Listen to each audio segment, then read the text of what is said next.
Alors, Lotfi, est-ce que ça fait un beau temps en Irlande? En Écosse. Ah, en Écosse, c'est vrai, c'est vrai. Malheureusement, non. Non? Dommage. C'est bizarre. C'est dommage. Et comment ça se passe à Paris, Odile? Eh bien, il fait très beau, mais il fait très froid. C'est vrai? Ouais.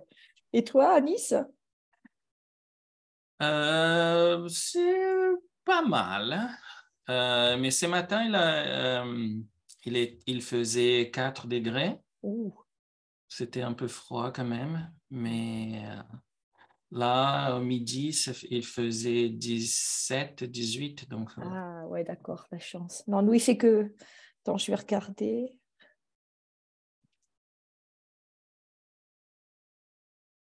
Il doit faire 12 degrés, je crois, chez nous. Ouais, 12 degrés, ouais. Et c'est pas mal. Je serai sur Paris d'ici 15 jours à peu près, donc j'espère qu'il fera un peu plus Il chaud. peut faire 22 degrés, comme il peut faire 30 degrés, comme il peut faire -3. Donc, bienvenue au dérèglement climatique. Voilà. C'est pas trop différent en Écosse, n'est-ce pas, l'autre fille? Ici, il fait toujours froid. Il n'y a pas de... Punto basta. Voilà. OK, donc il est 13 heures. Je pense on peut démarrer, n'est-ce pas? On va y aller. On y va, donc c'est parti. Bonjour tout le monde. C'est un plaisir de vous avoir avec nous pour cette session de questions et réponses. Je me présente, je suis Eduardo Alvim, Uncle Eduardo. Je suis SPCT et Senior Consultant chez Gladwell Academy.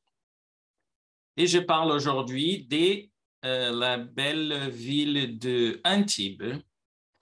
Et j'ai le plaisir d'avoir avec moi aujourd'hui, alors, je ne sais même pas quoi dire parce que je pense qu'il n'y a personne qui te connaît pas, Odile. Donc, je te laisse présenter. Odile Moreau, c'est un plaisir de t'avoir avec moi. Merci Eduardo, ça me fait très plaisir de travailler avec toi aujourd'hui. Et effectivement, bonjour à tous et à toutes. On va vous parler un petit peu de ce qui est de nouveau dans Safe 6.0.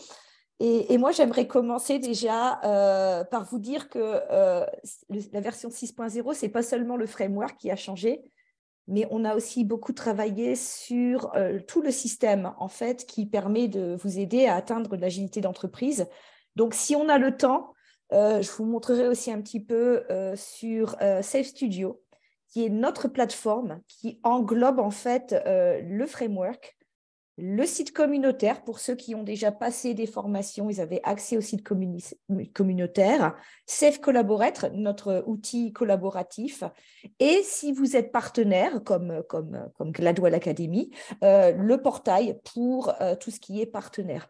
Donc ça, c'est quelque chose que je voulais déjà commencer. Et puis, voilà, et vous nous l'avez demandé depuis pas mal de temps déjà. Donc, voici ce qu'on appelle la vue globale, en anglais, la big picture. Donc, elle est un petit peu plus épurée. On a retiré quelques petites choses. On a rajouté des nouveaux trucs, bien sûr, parce que comme on avait de la place, on a rajouté des petits trucs.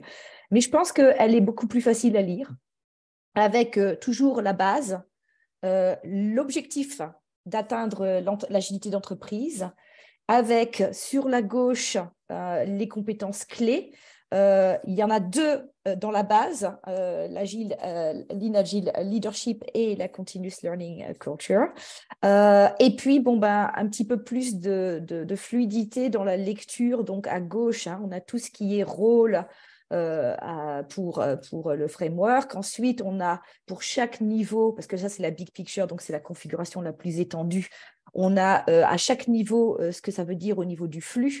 Et puis ensuite, on a tous les artefacts et à la fin, on a notre palette étendue avec tous les articles de guidance qui sont en fait applicables à tous les niveaux.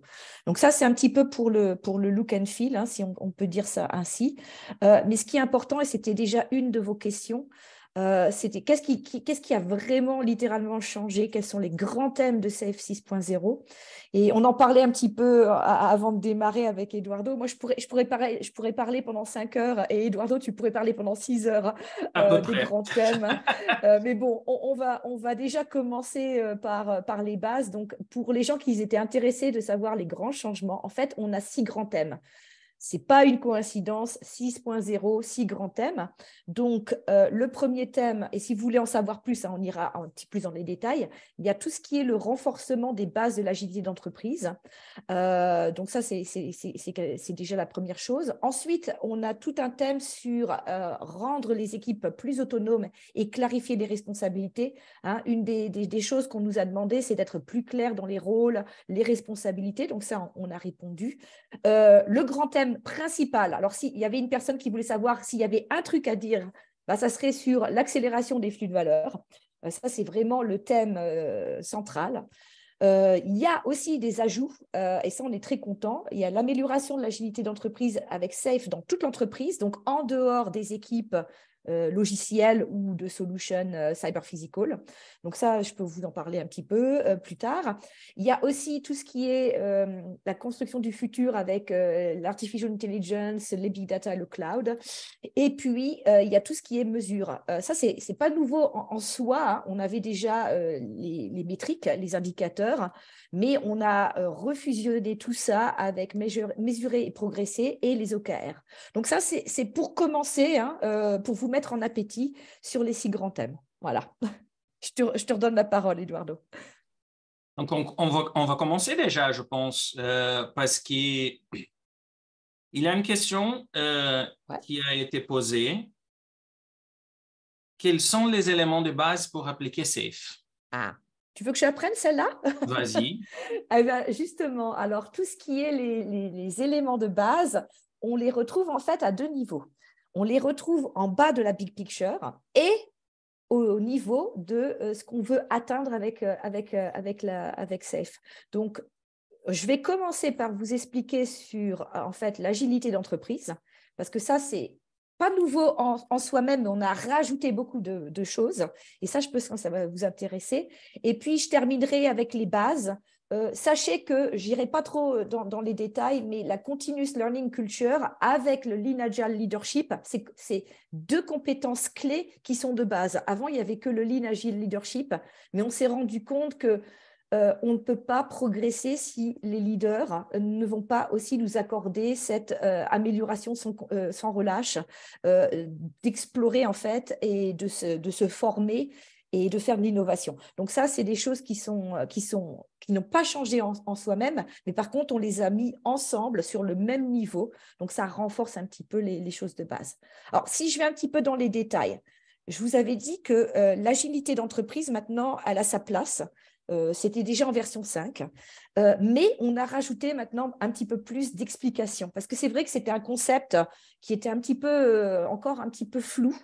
Il y a quelques années de ça, on vous dit qu'on ne fait pas du safe pour faire du safe, on fait pour atteindre l'agilité d'entreprise. Et donc là, on a une définition de ce que c'est. Hein, c'est vraiment d'être en mesure de s'adapter en continu avec ce qu'on appelle la chaîne de valeur d'agilité d'entreprise. Depuis, tiens, je vois quelque chose sur le marché, jusqu'à, ça y est, j'ai en fait une réponse, elle est exploitable et peut-être que j'en retire des revenus. Donc, on vous explique dans cet article de quoi elle est composée, cette chaîne de valeur de l'agilité d'entreprise. Donc, déjà, il faut faire la détection de ce qui se passe sur votre marché. Il faut bien comprendre votre marché, vos clients. Ensuite, va falloir financer des expérimentations, hein, par exemple le produit minimum viable, le MVP en anglais. Ensuite, il va falloir faire en sorte qu'il y ait des équipes qui peuvent travailler autour de ce concept. Ensuite, il va falloir travailler main dans la main avec les clients pour qu'ils nous donnent du feedback le plus rapidement possible. Et puis, bien sûr, l'objectif, hein, c'est de livrer le MVP le plus rapidement possible. Ensuite, grâce au retour des utilisateurs, on va regarder si on va continuer ou si on va arrêter parce que ce n'était pas la bonne solution. Et puis, une fois qu'on continue, on va pouvoir améliorer parce qu'on sait que le MVP, hein, c'est le minimum, le strict minimum, donc on va rajouter de la valeur. Et puis, on va toujours apprendre et s'adapter. Donc ça, ce sont les grandes étapes. Et nous, ce que l'on souhaite, c'est qu'en fait, on réduise le temps pour lancer un MVP de 2 à 6 mois. Alors oui, on va peut-être vous secouer la paillasse. Peut-être que dans vos contextes, ça sera un petit peu plus lent, mais on ne peut pas dire qu'un MVP, ça va prendre 18 mois. Ou 24 mois. Donc, on veut vraiment se focuser sur ces choses-là.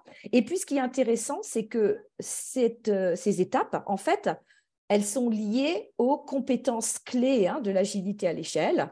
Et bon, on ne va pas aller trop dans les détails parce que sinon, on va vous faire un cours. Mais en tout cas, elles sont liées. Et ça, je pense que ça, c'est quelque chose qui va vous aider à mieux faire passer le message. La deuxième, et je crois qu'Eduardo en avait une question, il y a quelqu'un qui est très déçu de ne plus voir le Safe House of Lean, la maison de Lean. En fait, la maison, on ne l'a pas démolie complètement, mais on revient sur les bases. Donc, il ne change rien sur le manifeste. Hein, on adore le manifeste, il a 22 ans, ce manifeste. Bon, à part changer quelques petits mots, il est toujours très, très percutant pour nous. Par contre, là, on s'est refocusé sur la pensée Lean. En fait, on revient aux bases, hein, de Womack et Jones avec leur bouquin dans les années 80 sur qu'est-ce que c'est que le Lean. Pourquoi on a fait ça? En fait, la Safe House of Lean, c'était génial. Et d'ailleurs, vous retrouverez des éléments, hein, on n'a pas tout cassé. Mais par contre, c'était un peu statique. Ça nous poussait pas à faire des choses. Ah bah ouais, il faut du relentless improvement. Ah oui, il faut faire du flux. Mais ça nous donnait pas en fait des recettes de cuisine. Donc la pensée Lean, elle est basée donc sur les chaînes de valeur. Il y a un déclencheur, il y a de la valeur. On le fait toujours avec un client dans la tête. La solution, elle doit être pérenne, sereine, soutenable et en plus milieu, hein, tout ce qui est le futur. Et il y a des étapes. Et ça, on le fait plusieurs fois. Et le Lean, il y a 5 grands principes. Déjà, il faut comprendre ce que c'est que la valeur qui va être apportée par le produit. Si on ne sait pas ce que ça apporte, ça ne marchera pas. Ensuite, il faut identifier la chaîne de valeur pour chaque produit. Faire en sorte que la valeur circule sans interruption, ça c'est la base même, hein, du Lean, hein, c'est tout ce qui est déchets, ralenti, retard, on n'en veut pas. Ensuite, laisser le client tirer la valeur depuis le producteur. On ne veut pas mettre en œuvre des choses qui ne seront pas utiles au client. C'est pour ça que la relation client, elle est encore de plus en plus renforcée. Et puis le dernier, viser un état de perfection.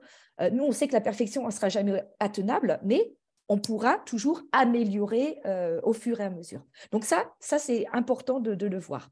Alors, pour ceux qui s'inquiétaient au niveau de la Safe House of Lean, rassurez-vous, on a les 2 piliers qui sont respect des personnes et l'amélioration sans relâche.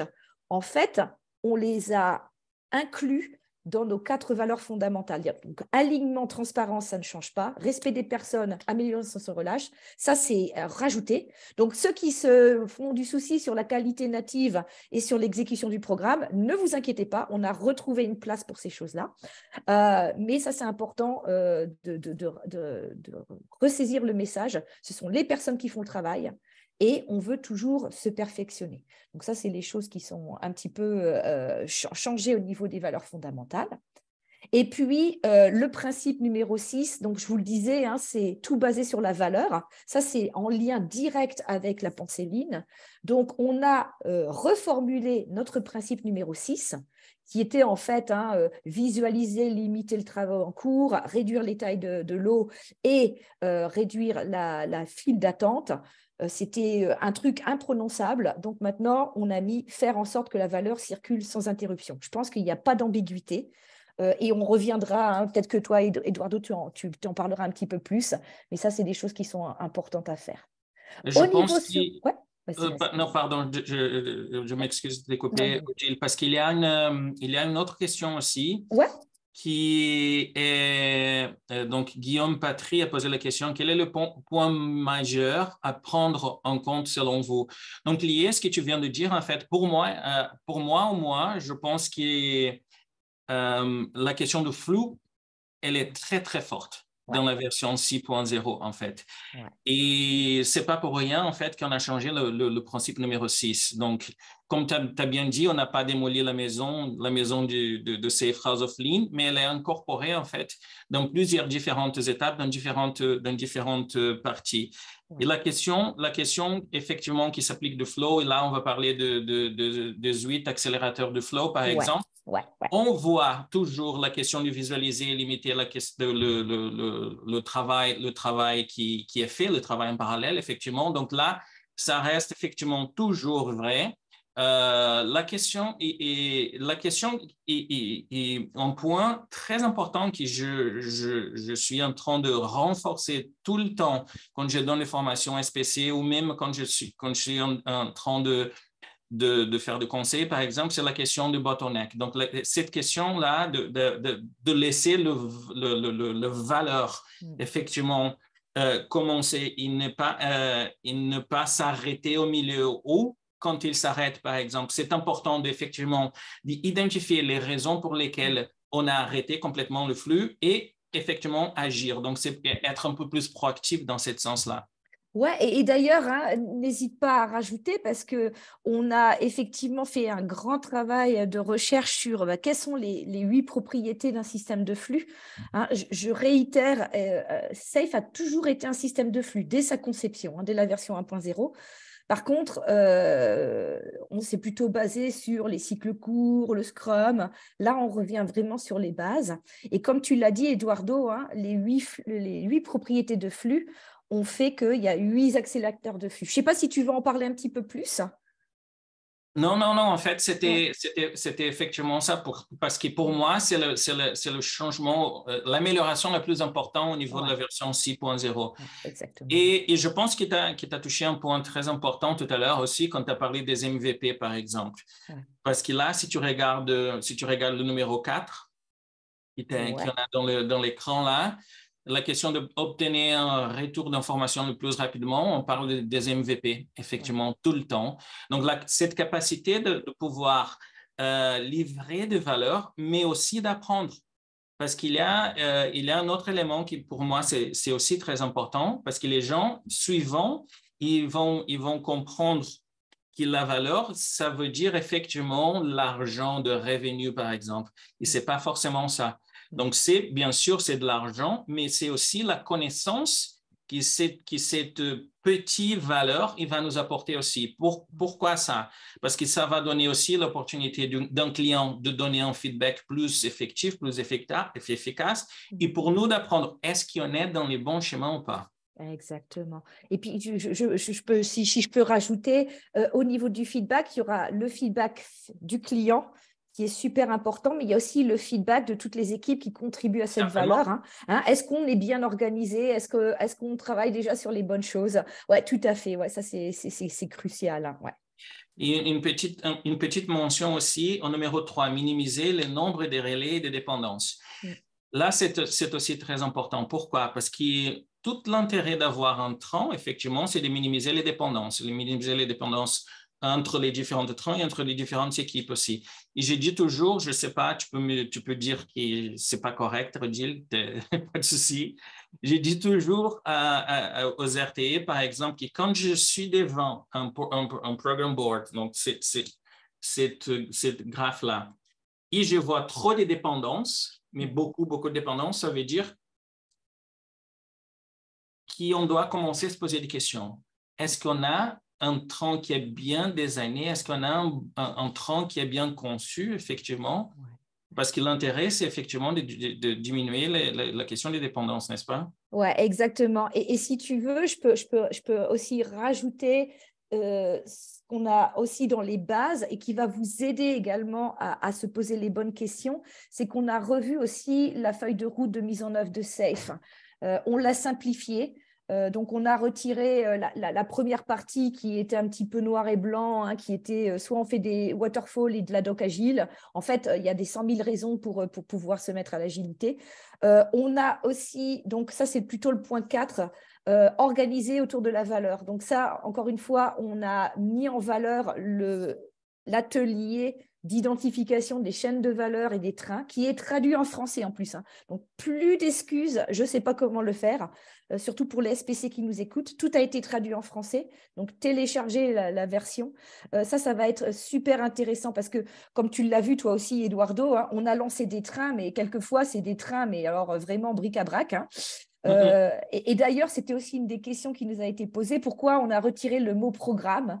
Hein, ça a été aussi une décision assez brutale. C'est parce que justement, le mot programme réfère trop au monde projet waterfall. Donc, on n'a plus de programme, on a tout rebasé sur soit des artefacts, soit des niveaux de safe, ou soit des bonnes pratiques qu'on met en place. Ce n'est pas anodin parce qu'on veut vraiment détruire cette notion de on va s'organiser en projet agile dans un train. Ça, c'est bien pour dans 5 mois, mais en fait, il faut vraiment basculer dans le mode produit, hein, comme le recommande Nick Kirsten dans son bouquin. Et c'est vraiment là que vous allez avoir le plus de valeur. Parce que si, par exemple, je ne sais pas si toi, Eduardo, dans ta carrière, mais moi, j'ai lancé des trains que je savais qu'au bout de 2 ans, le programme serait terminé et les trains rentreraient à la maison, quoi. Et ça, c'est idiot parce que le produit, lui, il continue hein, quelquefois. Moi, j'ai travaillé sur des produits qui avaient 30 ans, quoi. Et on savait qu'ils n'allaient pas être décommissionnés d'ici 2-3 mois. Donc, c'est très important d'avoir cette notion d'organisation autour de la valeur. Ouais.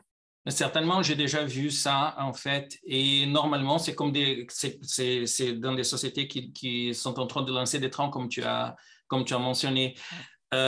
Surtout des organisations qui sont en train de lancer des trains en silo, ouais. Donc silotés, départements. Donc, les départements ont un projet, un programme à développer. Ouais. Ils sont en train de développer pendant 1 an, 1 an et demi, 2 ans. Le train, il s'arrête parce qu'il n'y a pas de produit. Non, en fait, les produits, il va continuer à être développé, sauf qu'il ne s'est pas dans ces départements. Donc, le train s'arrête. Ça fait pas de sens. Il n'y a pas une réflexion au niveau systémique, n'est-ce pas? Exactement, ouais, ouais. Et puis, je vais terminer et puis ensuite, je te redonne la main parce que je parle un petit peu trop. Non, pas de souci. C'est le renommage donc, des SPC. Donc, les SPC, maintenant, c'est des consultants en pratique safe. Hein, ce n'est plus des consultants de programme. Et ce qui est aussi intéressant, c'est qu'on a mis à jour les responsabilités de chaque rôle. Eduardo, il vous en parlera peut-être un petit peu plus en détail. Donc ça, c'est aussi important pour les ressources humaines, par exemple, parce que beaucoup de ressources humaines veulent s'impliquer dans la transformation, doivent s'impliquer dans la transformation, parce que c'est une transformation aussi humaine. Et donc, on a aussi répondu aux attentes d'avoir une vision plus épurée des responsabilités clés. Donc, pour chaque rôle qu'on a, on a réécrit littéralement tous les articles et on a ces routes de responsabilité. Donc, c'est beaucoup plus facile à lire et à interpréter et à transformer en fiche de poste, par exemple. Je sais, ce n'est pas toujours la bonne chose à faire, mais en tout cas, je pense que ça va vous intéresser. Et puis pour les SPC, vous savez que ce n'est pas seulement j'implémente Safe, mais en tout cas, vous avez d'autres responsabilités qui sont autant intéressantes et aussi importantes. Donc, n'hésitez pas encore une fois à cliquer sur l'icône et à regarder ces choses-là. Allez, je te redonne la main, Eduardo. Je pense que tu as déjà répondu à la question de Bertrand Chabot, Ouais. parce qu'il a posé la question pourquoi avoir supprimé la notion de programme qui pouvait avoir du sens pour les orgas articulant leurs équipes agiles centraux. Ouais. Donc, je pense que c'est répondu, n'est-ce pas? Oui, je pense aussi. Ouais, je pense aussi. Très bien. Alors, on va changer un peu de sujet, Odile. Ouais. Parce que plusieurs personnes, en fait, ils ont posé une question très intéressante. Ouais. Parce que dans la version Safe 6.0, on a rajouté un point très intéressant, ou voir, les gens, ils appellent ça de la technologie, l'intelligence artificielle. Ah. Qu'est-ce que tu peux nous dire sur le rajout de l'intelligence artificielle? Ouais. En fait, ces rajouts, ce sont l'aboutissement de beaucoup de discussions qu'on a eues. Sachez que chez Safe, on utilise aussi Safe. Hein. Donc, on va faire des Gemba, on utilise pas mal on fait beaucoup d'expérimentations et on a vu en fait que les technologies, c'est incontournable. Je ne sais pas si vous connaissez en ce moment tout ce qui se passe au niveau de ChatGPT. Hein, la 4e version est lancée. L'Italie a banné ça dans les écoles. Et en fait, c'est très intéressant pour les leaders de comprendre que l'artificial intelligence, les big data et le cloud, en fait, ça va les aider. Donc, on a réécrit les articles.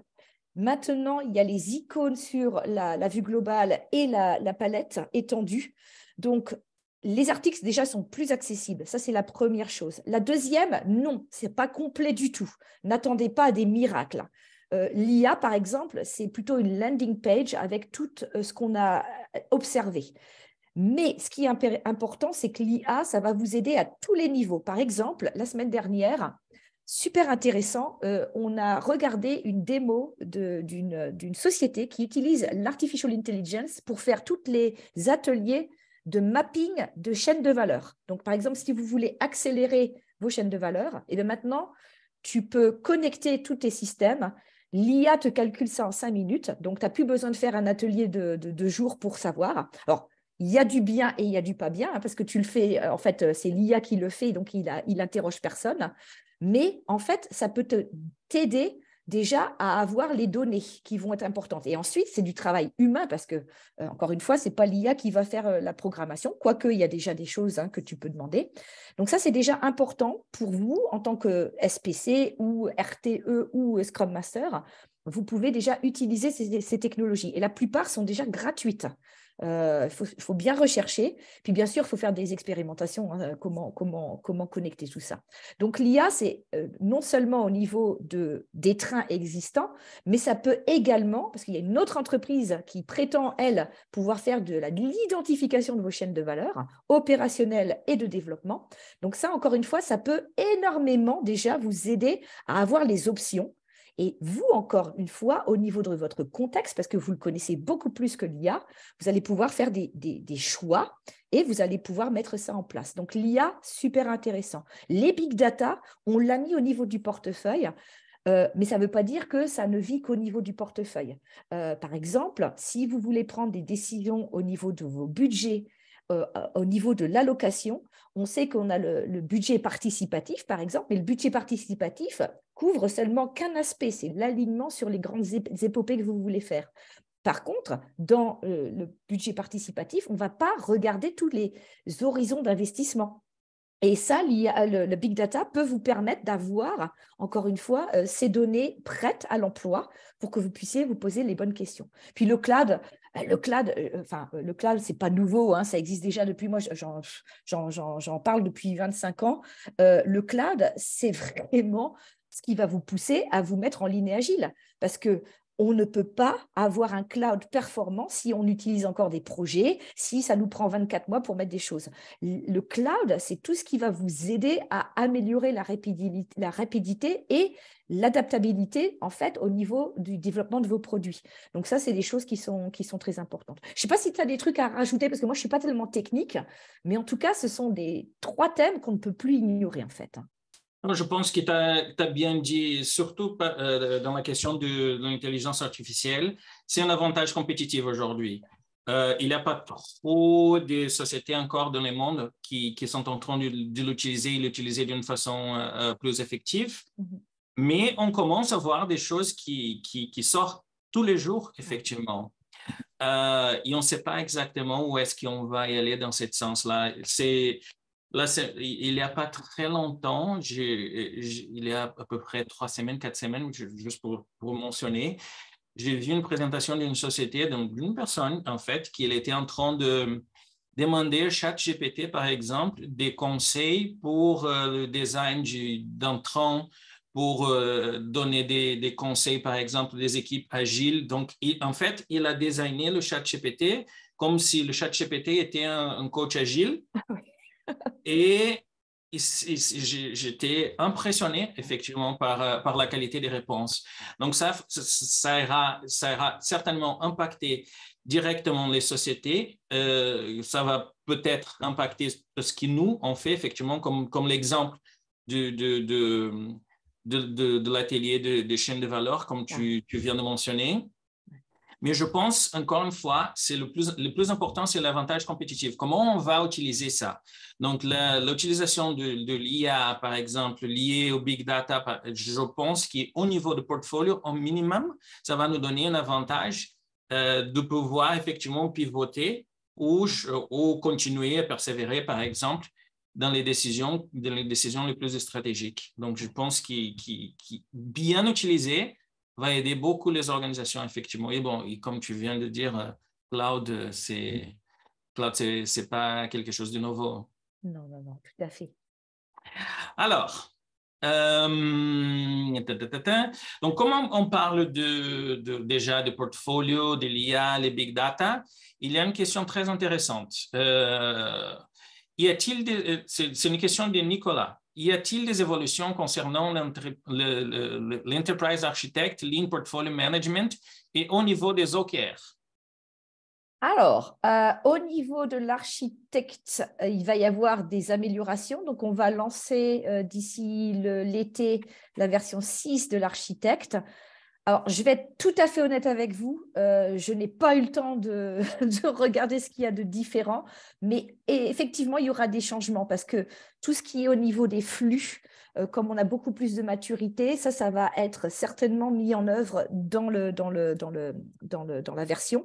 Au niveau du LPM, on a fait des petites corrections et on a fait des rajouts au niveau des OKR, effectivement, parce qu'on va utiliser ça au niveau de SAFe. Et au niveau des OKR, ce que je peux vous montrer, parce qu'on a une slide pour ça, c'est qu'en fait, les OKR, on a des recommandations. Les OKR, en fait, on adore chez SAFe. Et par contre, on est bien conscient qu'il ne faut pas les utiliser partout et un peu n'importe comment. Donc, on a 3 grandes recommandations. La première, c'est qu'on peut tout à fait traduire les thèmes stratégiques en OKR. Et je pense que maintenant, 99% des entreprises le font. Ils le font. Ah. Ouais. Moi, je ne veux pas vous donner de secret. Hein. L'autre fille, tu m'assassineras après quand j'aurai terminé. Mais chez Scale Agile, on utilise des OKR depuis des années pour nos North Star, donc les grands OKR de l'année, par exemple. Et maintenant, ce que l'on fait, c'est qu'on les traduit au niveau de notre train en épique. Donc, à chaque fois que maintenant, on a des épopées, des grands changements. Donc, par exemple, la version 6.0, c'était une épopée qui a commencé il y a 3 ans.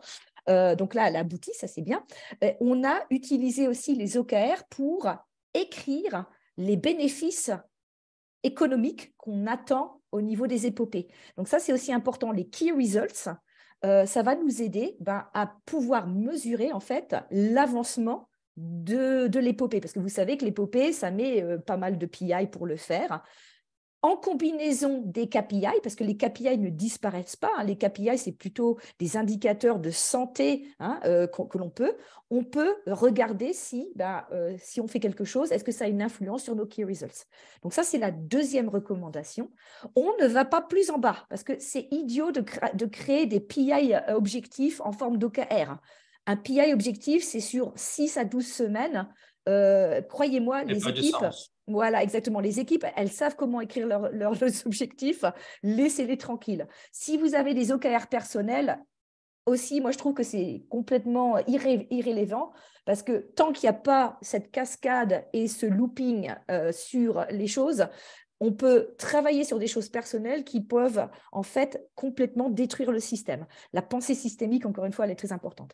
Et puis la troisième, c'est sur les OKR de transformation d'entreprise. Hein, beaucoup de gens nous disent « Ah ben on veut transformer » et quand on leur pose des questions, Eduardo, qu'est-ce qu'ils nous disent? Ils ne savent pas pourquoi. En fait, vous n'implémentez pas SAFe pour implémenter SAFe. Vous avez certainement des objectifs de transformation. Par exemple, la réduction du time to market, l'amélioration des conditions de travail, plus de satisfaction client, plus de rapprochement au niveau de vos clients.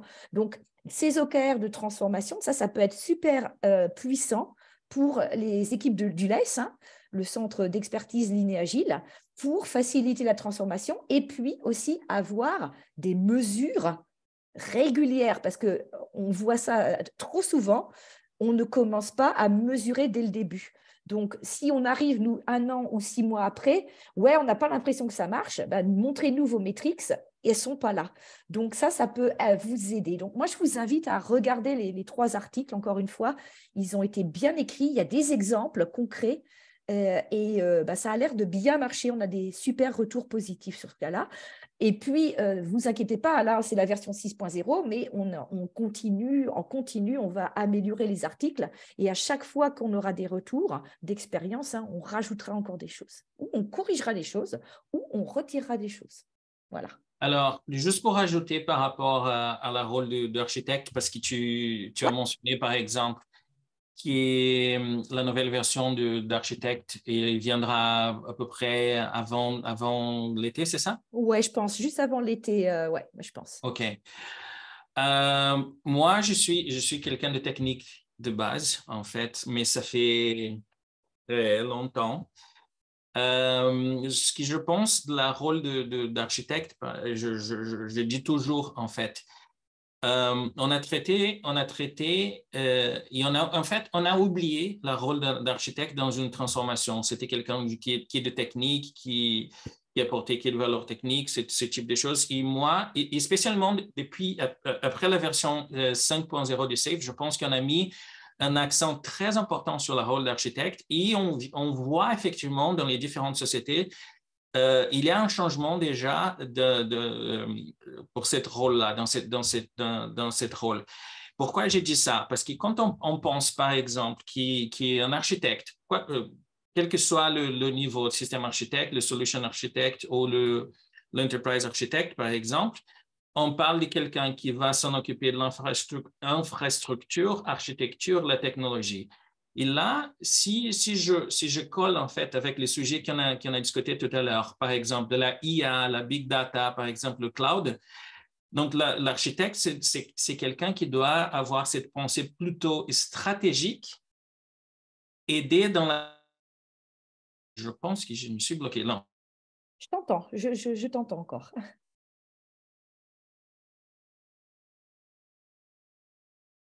Mince, est-ce qu'on a perdu Eduardo?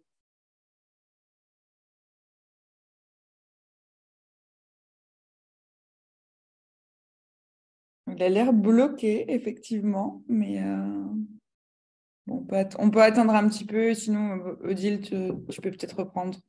Ouais, sinon, je vais attendre que Eduardo soit de retour pour qu'il puisse continuer son explication sur les architectes. Mais ce que je voulais en profiter pour vous dire, c'est qu'on a également réécrit donc tous les articles sur les rôles et donc les roues de responsabilité. Ça va vous permettre aussi d'avoir une meilleure compréhension des attentes et des responsabilités de chaque rôle. Donc, n'hésitez pas non plus à cliquer. Et par exemple, si je mets ce qui a été changé au niveau du Scrum Master, on a fait aussi pas mal de recherches. Donc, on a décidé de mettre le Scrum Master avec le coach d'équipe. Pourquoi? La plupart des équipes ne font pas du Scrum. Il y a des équipes en Kanban, il y a des équipes qui font leur propre version de ce qu'ils ont besoin. C'est le cas, par exemple, de mon équipe. Avec l'autre fille, on travaille pas sur une équipe technique du tout. On est une équipe en fait, qui est basée sur les territoires et de conseil et de vente. Et donc, on n'a pas besoin d'un Scrum Master parce que nous, Scrum, ça ne marchera pas. On ne fait pas d'estimation, on a des choses très récurrentes et on a aussi beaucoup d'adaptations. Donc, il y a beaucoup de chances qui sont imprévues dans nos itérations de 2 semaines. Donc, le changement du nom, il est fait pour aider les entreprises à se débarrasser du stigma de Scrum si vous ne faites pas de Scrum. Si vous faites autre chose, on appelle ça un coach d'équipe. Alors, par contre, on ne crache pas du tout sur Scrum. C'est toujours une des bases fondamentales de ce que peut faire une équipe, mais on accepte que les équipes peuvent s'organiser différemment et travailler sur d'autres bases.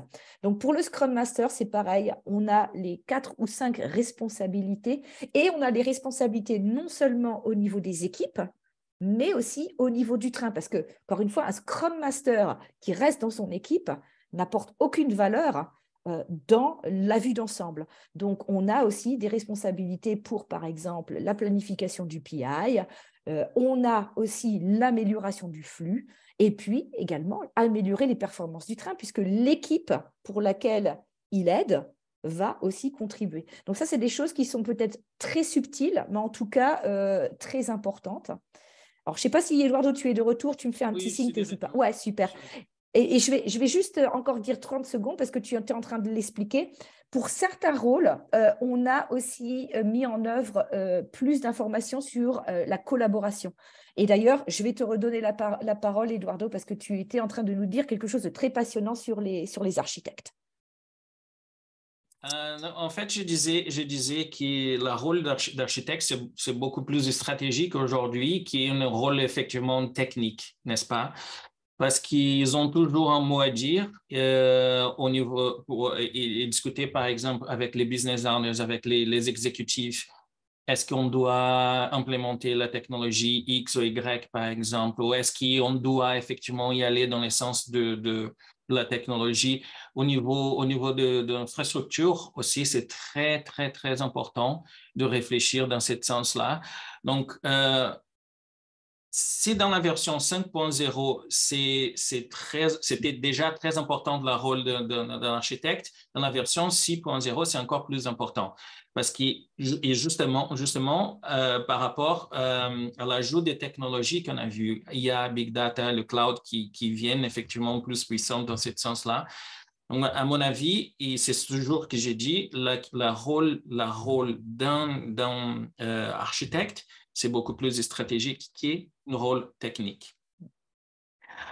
Donc, tu as déjà parlé de la rôle de Scrum Master, n'est-ce pas? Exactement, j'ai expliqué la réécriture des articles. Je me suis un petit peu plus étendue sur le Scrum Master et puis on a terminé par J'ai une question à toi. Hein. C'est une question personnelle, en fait. Ah, d'accord.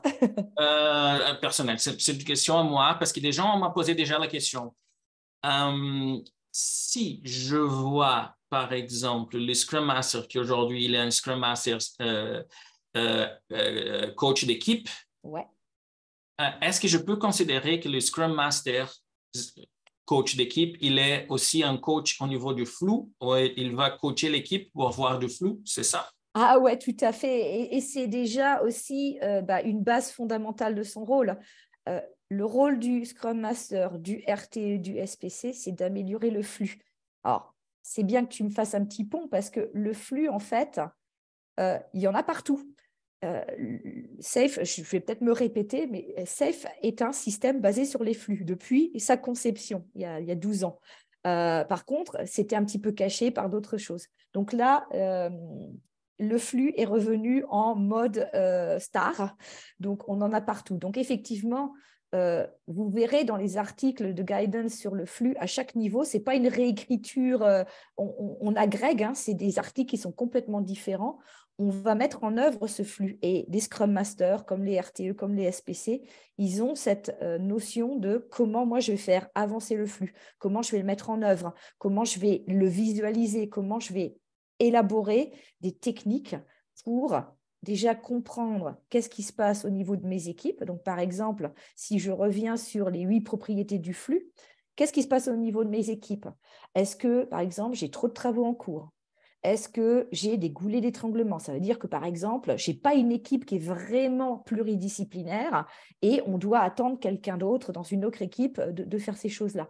Les files d'attente, est-ce que j'ai déjà un backlog ready to plan de 6 mois?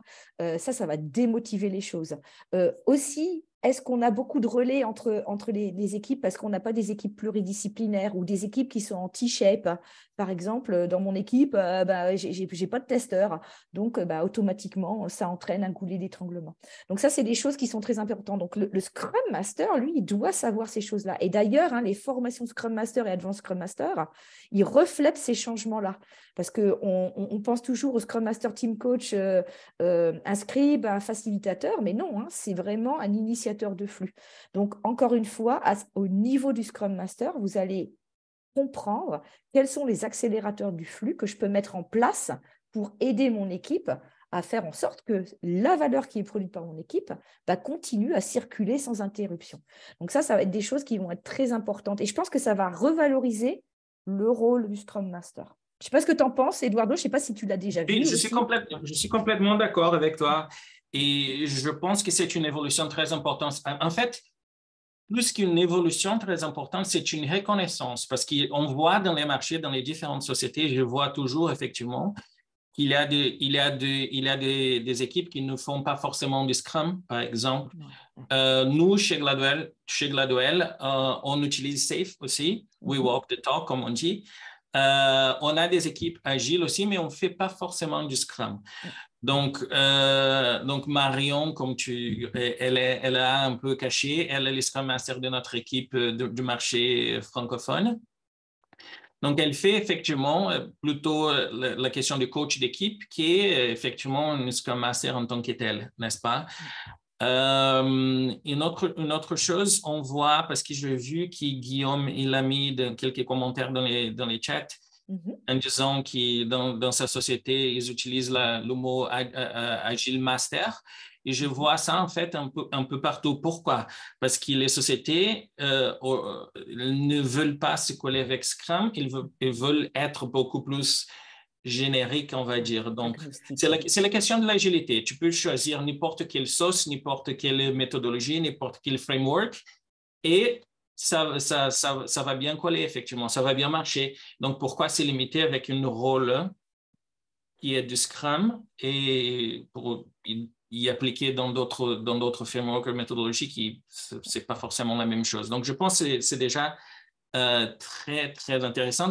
Et encore une fois, encore plus par rapport à la question de coach pour coacher le flow. Donc, je pense que c'est très important.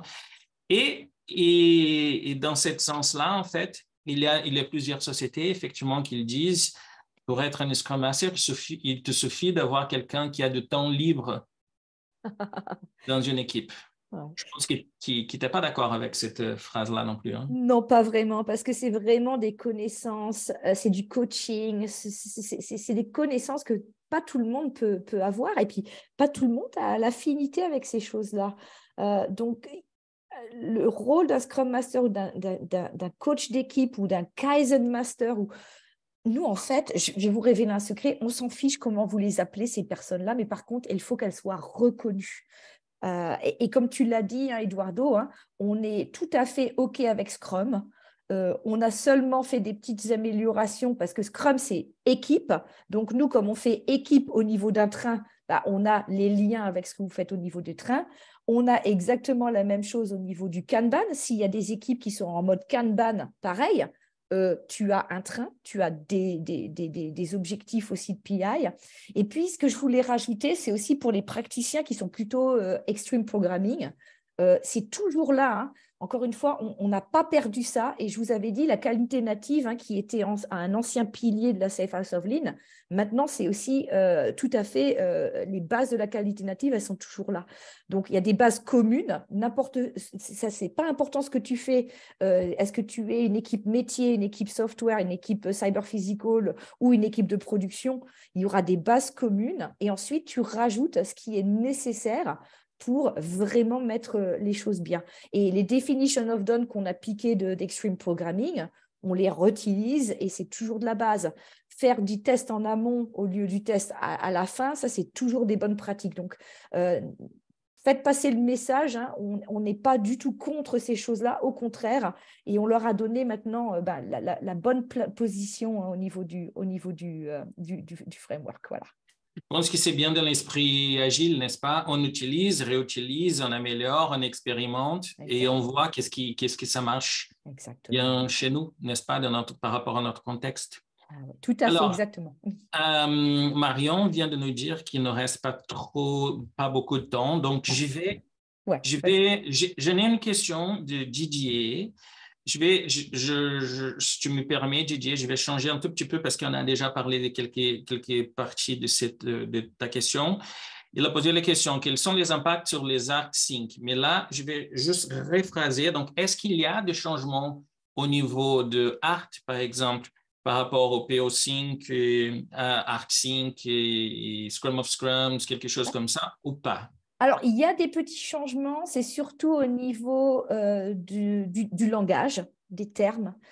On préfère maintenant le terme de synchronisation ou de sync ou de synchro en français parce qu'on en a marre que ça soit du reporting. On a les Kanban visuels, on sait exactement à chaque instant T comment ça se passe. Donc, nous, ce que l'on veut, c'est vraiment la synchronisation, ça veut dire la collaboration, la coordination et trouver des solutions à nos problèmes. Donc, ça, oui, ça va changer. Donc, tu verras, il y a la synchro des PO, la synchro des trains, la synchro des architectes, la synchro du portefeuille, ça, c'est un petit peu partout. Donc, on n'a plus la daily stand-up, ces trucs-là. Le but, encore une fois, c'est de se synchroniser. Donc ça, c'est des choses qui ont changé. Également, tu vas voir on a un petit peu réaligné la terminologie au niveau de la large solution. On a aussi fait ça au niveau, donc on a retiré le programme. Et ce qui est aussi intéressant, Didier, dans ta question, c'est qu'on a aussi appris beaucoup de choses et on est très humble chez Safe. On s'est planté, donc on l'admet. On avait lancé la notion de pré-PI, de post-PI. Alors, le pré-PI, on l'a renommé le pré-plan parce que c'est toujours relevant, surtout si tu as une large solution. Donc, je répète, une large solution, c'est que tu as plusieurs trains qui sont interdépendants. Peut-être que tu travailles aussi avec des fournisseurs qui ne sont pas du tout en mode agile et tu livres une solution assez forte. Hein. Tu as besoin de plus de 125 personnes pour le faire. Et donc, le pré-plan, ça, c'est toujours intéressant parce qu'il faut le faire pour bien aligner les trains. Mais ce qu'on a appris, c'est qu'on avait un post-PI planning. On pensait, on l'a fait une fois, c'est bon. Non, pas du tout, parce que ce qu'il nous faut, c'est en continu voir qu'est-ce qui se passe. Et toutes les 2 semaines, quand on livre des choses, quand on synchronise, tu vas voir qu'il y a des dérapés. Donc là, on a renommé ça en Coordinate and Deliver et je vous invite à utiliser ces choses-là. Et tu vas voir, c'est un petit peu la même notion de la Continuous Integration, Continuous Delivery qu'on a au niveau des trains, parce qu'on sait que plus on fait des choses compliquées, plus il va falloir le faire le plus souvent possible. Et il va falloir aussi investir sur ton pipeline de Continuous Delivery Pipeline. Il va falloir utiliser du DevOps, des outils pour le faire. Donc ça, c'est une super bonne question, Didier. Je suis très contente que tu l'aies posée parce que là, on a aussi amélioré énormément notre vue sur ces choses-là. Donc, vous voyez, hein, on s'adapte également chez Safe. C'est pour ça que la version 6.1 est tombée à bon poil. Voilà. Alors, la dernière question que j'ai gardée parce que c'est aussi un peu, on revient au tout départ de cette webinaire. Donc, il y a la question de Erwin. Sa question est, en quoi Safe peut aider mon organisation à atteindre plus rapidement l'excellence opérationnelle? Ah, elle est bien celle-là. Ah, bah, vous avez C'est vraiment la des bonnes cerise sur le questions, hein. gâteau. Ouais, exactement. Alors là, vraiment, ça c'est important parce que c'est tout ce qui est au niveau le plus haut du framework que tu trouves en haut à gauche, en haut à gauche, qui est l'Organizational Agility. En fait, tout ce que tu apprends au niveau de SAFe, au niveau de tes équipes, au niveau de tes trains, au niveau de tes large solutions, si tu les as, au niveau de ton portefeuille, tu peux le répliquer au niveau de tes chaînes de valeur opérationnelles, donc de tes processus métiers. Donc, par exemple, les value stream mapping, comprendre combien de temps tu mets pour livrer quelque chose à ton client ou rendre un service à ton client, ça, tu peux les utiliser également au niveau de tes chaînes de valeur opérationnelles pour regarder comment le flux se fait, quels sont les délais, les retards, les propriétés de tes flux, et tu peux appliquer ces choses-là. Également aussi au niveau de la value stream management, la coordination entre tes chaînes de valeur dans un portefeuille, tu peux les mettre aussi. Tu verras également qu'on a publié un meilleur article au niveau de comment utiliser SAFe en dehors de l'IT. Donc, tu vas voir, je te recommande, il est en bas à gauche, ça s'appelle Business and IT Technologies. Alors, celui-là, il a été complètement réécrit parce que maintenant, on comprend qu'il y a 5 grands modèles qui sont en train de se développer. Et d'ailleurs, et après je vais me taire, hein, je te donnerai la dernière parole, Eduardo, n'hésitez pas à vous inscrire au Safe Summit à Prague. Je sais, c'est du 16 au 17 mai. Je sais que le jeudi, c'est férié, mais vous pouvez peut-être joindre l'agréable au métier parce que Prague, c'est une super ville. En plus, c'est pas très cher. C'est vrai. Vous pouvez prendre le train, vous pouvez prendre les vols et tout ça. Vous pouvez prendre même le bus. Il y a un flexibus qui y va. On va en parler beaucoup plus. Donc, n'hésitez pas à regarder. Il y aura Rebecca Davis, qui est notre experte à ce niveau-là, qui a eu beaucoup d'expérience, par exemple, sur les trains métiers, 100% métiers. Il n'y avait rien du tout de technologique dans ces choses-là. Et donc, on va faire un retour d'expérience, mais vous verrez que c'est très intéressant. Donc, merci pour ta question, Erwin, parce que c'est la cerise sur le gâteau, effectivement. Et en fait, s'ils participent effectivement au Safe Summit à Prague, ils pourront discuter avec nous, n'est-ce pas, Bien Odile? sûr. Avec Ouais. toi, avec moi, avec Ouais. Lotfi, par exemple, mais avec Marion, nous serons tous là. Ouais. Et ils peuvent nous réserver 20 minutes de discussion sur leurs problématiques. On peut les aider. Effectivement, Ouais. effectivement. Donc, je pense qu'on est bien là. Marion, t'en penses quoi? Est-ce qu'il y en a des questions sur les chats, Marion? Alors, effectivement, il nous reste 7 minutes. Il n'y a pas forcément de questions sur le chat, mais si des personnes veulent en poser, c'est le moment. Peut-être une dernière question. Et sinon, on va pouvoir wrap up. Sinon, je vais poser une question à l'autre fille. On n'a pas du tout discuté sur ça. Mais il est là en train de réfléchir. Il se pose la question, qu'est-ce qu'il va me poser comme question? L'autre fille, le marché européen, comment ça se passe? Comment ça se passe au niveau de l'acceptance de la nouvelle version Safe 6.0? Est-ce que tu peux nous dire quelque chose? Alors, oui, donc la nouvelle version a été lancée il y a un peu moins de 3 semaines. Et c'est vrai qu'il y a beaucoup d'excitation sur cette nouvelle version. Donc, comme vous l'avez dit, toi et Odile, sur la partie flux, que ce soit mise en avant, bien intégré sur le framework. Donc, il y a aussi beaucoup de questions. Donc, Eduardo, Eduardo, Odile, vous allez pouvoir aider les clients et les partenaires qui se posent des questions. Donc, oui, là, ça a eu pas mal de succès. Et voilà, on espère que, comme l'a dit Odile, hein, faire du safe pour faire du safe, ça ne sert à rien. L'objectif, c'est que ça apporte des solutions supplémentaires pour certains enjeux que beaucoup de clients ont. Donc voilà, on est preneur de vos feedbacks, qu'ils soient positifs ou aussi si vous voyez des axes d'amélioration ou potentiellement des choses qui ne s'appliquent pas à votre contexte, n'hésitez pas à contacter Eduardo, Odile sur ces différents sujets. On pourra échanger avec vous. C'est bien, c'est intéressant ce que tu viens de dire, l'autre fille. Donc, déjà, merci beaucoup pour d'avoir accepté mon défi là.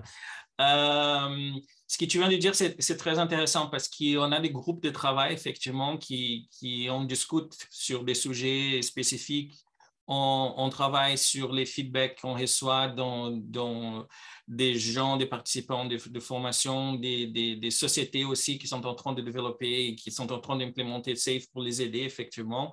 Donc, c'est très intéressant. N'hésitez pas à nous contacter si jamais vous avez des questions, si jamais vous en avez des feedbacks à nous donner. Et ce sera un plaisir de vous aider. Marion, tu as la main levée. Oui, alors il y a une question dans le chat. Est-ce que la présentation PowerPoint peut-elle être partagée, Odile? Ah oui, il n'y a pas de secret, tout est disponible.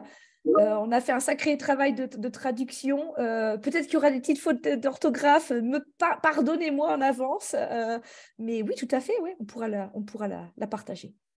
Super. Sur la partie traduction aussi, pour l'audience, c'est vrai qu'on a un gros effort, on investit énormément. Donc, comme vous avez pu le voir, donc on a Leading SAFe en français qui a été lancé. Et l'objectif à terme, c'est qu'on puisse aussi traduire de nouvelles formations, des nouveaux supports, pourquoi pas le site à terme. Donc aussi, on prend vos feedbacks sur comment on devrait prioriser nos efforts de traduction. Donc voilà, n'hésitez pas à nous contacter si vous avez des priorités, parce qu'on sait que dans certains contextes, les gens ne sont peut-être pas confortables à passer l'examen en anglais. Donc voilà, on est là pour vous aider, donc n'hésitez pas à nous aider à prioriser de notre côté. Le petit mot de la fin, donc tu viens de mentionner l'autre fille, c'est la première fois dans l'histoire qu'on lance le Leading SAFe en 7 langues différentes. Donc, il y a le français, le coréen, l'allemand, le portugais, brésilien, il y a le chinois, il y a l'espagnol, il y a le japonais, si je me souviens bien, c'est ça? Tout à fait. Et on a lancé maintenant une traduction en polonais. Ils vont travailler sur le glossaire et il y a aussi la traduction en italien sur le glossaire qui va arriver d'ici la fin de l'été. Ouais. Très bien. Donc, Odile, Lotfi, merci beaucoup pour votre participation. C'était vraiment super. Je pense qu'on est tous d'accord avec ça. Merci à tous les participants qui nous ont posé des questions en avance pour votre participation. Cette séance, elle est enregistrée, elle sera partagée, n'est-ce pas, Marion? Oui, du coup, demain, il y aura, elle sera partagée avec le replay donc pour toutes les personnes qui ont participé et aussi ceux qui étaient inscrits. Donc toutes les infos seront envoyées demain. Super. Donc, merci beaucoup et bon après-midi. Merci Eduardo, merci Marion. Merci beaucoup. Ciao, ciao. Au revoir. Au revoir.